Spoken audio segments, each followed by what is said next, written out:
Hello, my name is Sean Colette, and this is my leadership biography on Thomas Jefferson, founding father and political leader. Thomas Jefferson was the first Secretary of State, the second Vice President, and the third President of the United States. Jefferson was a well-educated man, beginning at the age of 5 when he was placed in his first English school, and by the time he was 9, was studying Latin. At 14, when his father died, he assumed the leadership role at the family's 5,000-acre plantation. The added responsibility did not slow him down, however. Jefferson spent the next 3 years studying Greek, French, and the violin, in addition to overseeing the plantation. Jefferson then went on to spend time at the College of William and Mary in Williamsburg, Virginia, where he studied mathematics, science, and law. As a young adult, Jefferson did not present many leadership characteristics. In fact, most that knew him would describe him as shy, one to avoid a prominent role, thin-skinned, and having a poor speaking voice. Jefferson loved to be at home, in his slippers, reading from his extensive library, writing exquisite letters on fine handmade paper, and tending to his prized geraniums. Hardly the description of a leader. When asked what Jefferson is known for, most people would say that he was the primary author of the Declaration of Independence. But few know that he was also responsible for the Louisiana Purchase, the separation between church and state, and the founder of the University of Virginia. Jefferson was a political leader during the birth of this country, but he was also a scientist, architect, musician, agriculturist, lawyer, educator, inventor, philologist, and geographer. Jefferson possessed many leadership characteristics as well: passion, humility, intelligence and cognitive ability, perseverance, a desire to excel, and a love for education. Jefferson's passion for education prompted the construction of the University of Virginia and the establishment of the University of Michigan, which ironically was completed before the University of Virginia. There are many aspects of our educational system that we owe thanks to Thomas Jefferson for: adult education, trade schools, and the state funding of education, which came through his work on the Northwest Ordinance, a charter for a government of the territory northwest of the Ohio River that included education among its Bill of Rights.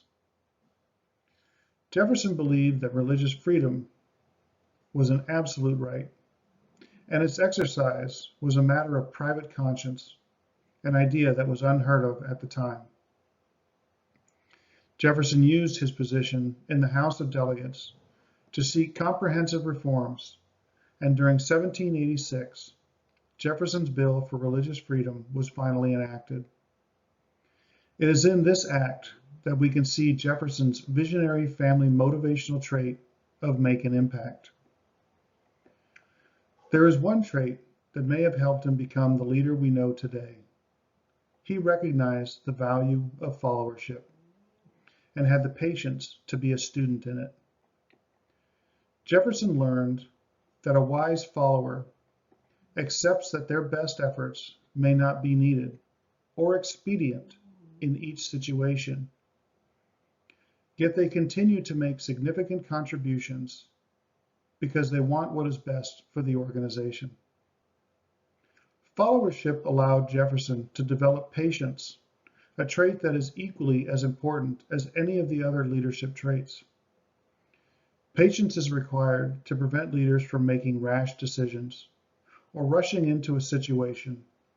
An exercise this skill allows a leader to gain perspective. Emotional intelligence refers to a person's ability to perceive, identify, understand, and successfully manage emotions in self and others. And Jefferson, by all accounts, possessed emotional intelligence. Jefferson was self-aware, had great social awareness, and was skilled in relationship management. But he lacked depth in self-management.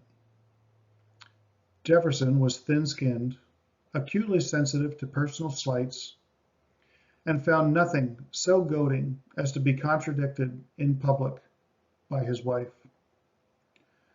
Despite Jefferson's polished manners, he was a solitary person and hated speaking in public because he was embarrassed by his tendency to mumble, which was the reason he stopped delivering his annual address to Congress in person.